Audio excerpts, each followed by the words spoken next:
আসসালামু আলাইকুম সবাইকে। আম, আজকে আমরা ভুটানির চতুর্থ অধ্যায় অণুজীব পড়ব। এটা আমার first video. I am not sure if it goes well or not. I will try my best.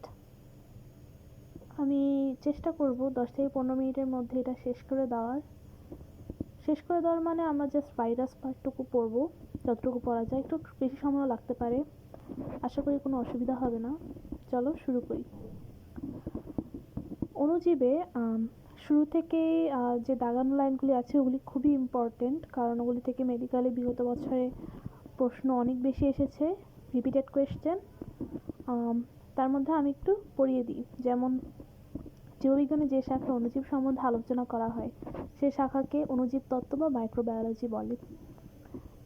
Bacteria, mycoplasma, অ্যাক্টিনোমাইসিটিস প্রভৃতি অণুজীবের অন্তর্ভুক্ত।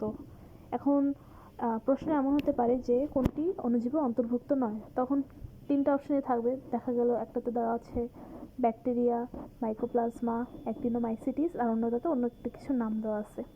তখন তোমাকে বুঝতে হবে। তোমার হয়তো একটু কনফিউজিং লাগতে পারে যে অ্যাক্টিনোমাইসিটিস তো মনে হয় পড়ি নেই, তো এটা তো হবে না, তখন ওটা দাঁড়াতে গেলে ভুল হবে। কিন্তু অ্যাক্টিনোমাইসিটিস কিন্তু এক ধরনের অণুজীব।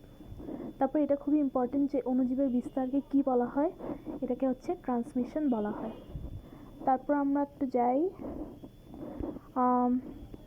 এর মধ্যে দিয়ে একটু আমার কাছে একটু মনে হয় যেটা জেনে রাখা উচিত যে কিছু কিছু লাইন, যেগুলো দাগানো লাইনের বাইরেও কিছু কিছু লাইন আমাদের জানা উচিত। সেটা হচ্ছে ভাইরাস একটা ল্যাটিন শব্দ, যার অর্থ হচ্ছে বিষ, এই যে এখানে লেখা আছে। তারপর হচ্ছে ভাইরাস হচ্ছে একটি অতি আণুবীক্ষণিক। অপশানে অনেক সময় থাকে আণুবীক্ষণিক দেওয়া থাকবে, আণুবীক্ষণিক দেওয়া থাকলে ওটা হচ্ছে ব্যাকটেরিয়া হবে, ভাইরাস হবে না। ভাইরাস তখনই হবে যখন ওখানে অতি আণুবীক্ষণিক লেখা থাকবে।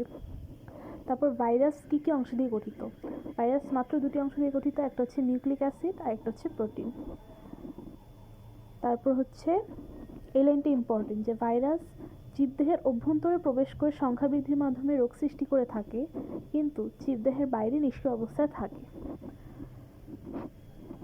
এবার এবার হচ্ছে মেডিকেল ভর্তি পরীক্ষা 12, 13 আর 9, 10 বছরে হচ্ছে এই অংশটুকু থেকে প্রশ্ন এসেছে যে ভাইরাসের কেন্দ্রীয় অংশ কী আর আবরণটা কী।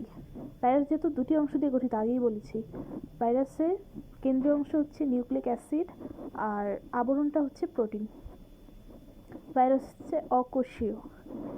আমরা অনেক সময় ভাবি যে যেহেতু জীবন আছে সেহেতু এটা কোষীয়ই হবে, কিন্তু এটা অ্যাকচুয়ালি সঠিক নয়। ভাইরাস অকোষীয়, কিন্তু তাও এটা জীবদেহের ভিতরে বংশবৃদ্ধি করতে পারে।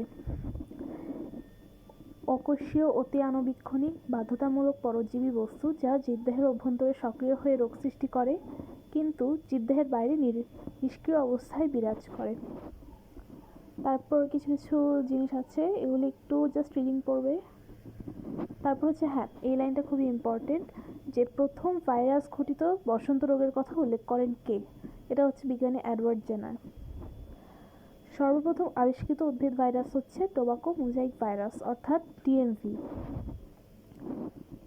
তারপর হচ্ছে এটা খুবই ইম্পর্টেন্ট লাইন যে দিমিত্রি আইভানোভস্কি হচ্ছে ভাইরাসের আবিষ্কারক হিসেবে চিহ্নিত করা হয়। এখানে একটু কনফিউজিং হতে পারে, তোমাকে প্রশ্ন এভাবে করতে পারে যে তোমাকে বুঝতে হবে কোনটা ভাইরাসের আবিষ্কারক আর কোনটা হচ্ছে ভাইরোলজির জনক। তোমার কাছে মনে হতে পারে যে ভাইরাসের আবিষ্কারক তো দিমিত্রি আইভানোভস্কি, তো এটাই ভাইরাসের মানে ভাইরোলজির জনকই হবে, কিন্তু অ্যাকচুয়ালি না।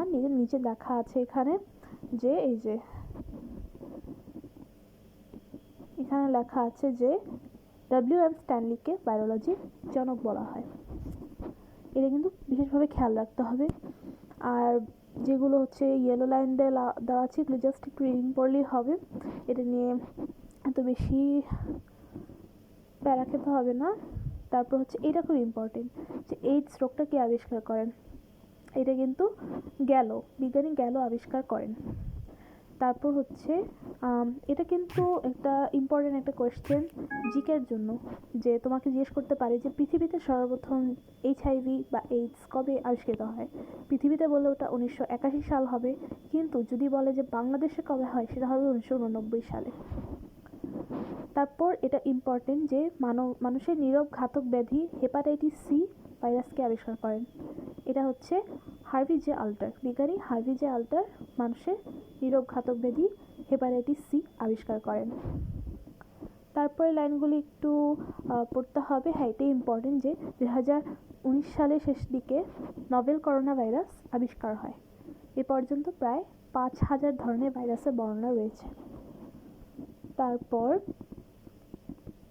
এটা একটু ইম্পর্টেন্ট যে 1 চামচ সমুদ্রের পানিতে কতটুকু ভাইরাস থাকে। দেখো, 1 চামচ সমুদ্রের পানিতে 1 মিলিয়ন ভাইরাস থাকে। তারপর হচ্ছে, এটা তো আগেই বলেছিলাম যে ডব্লিউ স্ট্যানলিকে ভাইরোলজি জনক বলা হয়। তারপর হচ্ছে, এটা খুবই একটা ইম্পর্টেন্ট একটা কোশ্চেন আসতে পারে এখান থেকে যে কোন ভাইরাস সবচেয়ে ক্ষুদ্র, বা সবচেয়ে ক্ষুদ্র ভাইরাস কোনটি? এটা উত্তর হবে গবাদি পশুর ফুট অ্যান্ড মাউথ রোগ সৃষ্টিকারী ভাইরাস। তারপর ভাইরাসের শেপ নিয়ে আমরা পড়ব। ভাইরাসের শেপ নিয়ে পড়ার আগে কিছু ইম্পর্টেন্ট লাইন দেখে নিই। যেমন বিজ্ঞানী সেল বলেছেন, ভাইরাস রাসায়নিক অণু ও সজীব কোষের মধ্যবর্তী পর্যায়ের এক প্রকার বস্তু। মানে ভাইরাসের একটু জীবীয় বৈশিষ্ট্য আছে, আবার জড় বৈশিষ্ট্যও আছে। এটা একটু ইম্পর্টেন্ট জেনে রাখবা, কারণ এটা দেখো বোর্ড লাইনে দেওয়া আছে। সেটা হচ্ছে বিজ্ঞানী লফ 1952 সালে মন্তব্য করেন, ভাইরাস জীব নয়, জড়বস্তু নয়, ভাইরাস ভাইরাসই। তারপর এটা পুরোটাই আছে, বাট তুমি সংজ্ঞাই বেশিরভাগ পড়ে ফেলছো। যেমন ভাইরাসের জড় রাসায়নিক বৈশিষ্ট্য যে অকোষীয়, অতি আণবিক্ষণিক। অকোষীয় দেখে ভাইরাস এখানে কোনো কোষীয় বস্তুই থাকবে না, যেমন সাইটোপ্লাজম, কোষ ঝিল্লি, কোষ প্রাচীর, রাইবোজোম ইত্যাদি কোনো কিছুই থাকবে না। আর এটা যেহেতু অকোষীয়, এটা কোনো বিপাকীয় এনজাইমও দরকার নেই, এটা খাদ্য গ্রহণ করাও লাগে না, এটা কোনো পুষ্টিক্রিয়াও নেই। আর যেহেতু অকোষীয়, এটা নিজের জীবকোষ নেই, তাই এটা অবশ্যই কী করবে, অন্য একটা প্রাণী বা অন্য একটা জীবের কোষের সাহায্যে সে প্রজননক্ষম করবে। অ্যাকচুয়ালি প্রজননক্ষম তো সঠিক শব্দ না, সংখ্যা বৃদ্ধি করবে। আর ভাইরাস কিন্তু ব্যাকটেরিয়ারোধক ফিল্টারযোগ্য হয়। ভাইরাসকে কেলাস করা যায়, সেন্ট্রিফিউজ করা যায়, ব্যাপন করা যায়, সাসপেনশন তৈরি করা যায়, তরলীকরণ করা যায়।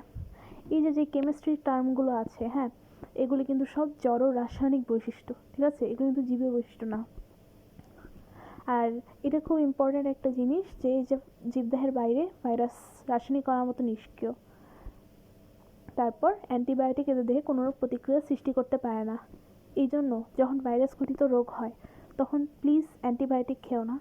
অ্যান্টিবায়োটিক অ্যাকচুয়ালি ব্যাকটেরিয়ার উপর কাজ করতে পারে, কিন্তু ভাইরাসের উপর কাজ করে না। এটা একটা ভুল ধারণা। এবার হচ্ছে ভাইরাসের জীবীয় বৈশিষ্ট্য। এটা হচ্ছে জীবদেহের অভ্যন্তরে সংখ্যা বৃদ্ধি করতে পারে, কিন্তু জীবদেহের বাইরে গেলে এটা সংখ্যা বৃদ্ধি করতে পারে না। তারপর হচ্ছে, এটা হচ্ছে কি, একটি ভাইরাস অনুরূপ ভাইরাস সৃষ্টি করতে পারে, মানে এটা মাতৃবৈশিষ্ট্য বজায় থাকে। তারপর হচ্ছে জেনেটিক বস্তু দিয়ে তৈরি, প্রোটিন দিয়ে তৈরি। তারপর হচ্ছে, এটা খুব ইম্পর্টেন্ট লাইন যে ভাইরাস একটা বাধ্যতামূলক পরজীবী। প্রশ্নে এভাবে আসতে পারে যে ভাইরাস সুনির্দিষ্টভাবে বাধ্যতামূলক পরজীবী, এটা কোন বৈশিষ্ট্য? এটা কিন্তু জীবীয় বৈশিষ্ট্য। তারপর ভাইরাস হচ্ছে পরিব্যক্তি, মিউটেশন আর প্রকরণ, ভ্যারিয়েশন তৈরি করতে সক্ষম, অভিযোজন ক্ষমতা আছে, জিনগত পুনর্বিন্যাস ঘটতে দেখা যায়।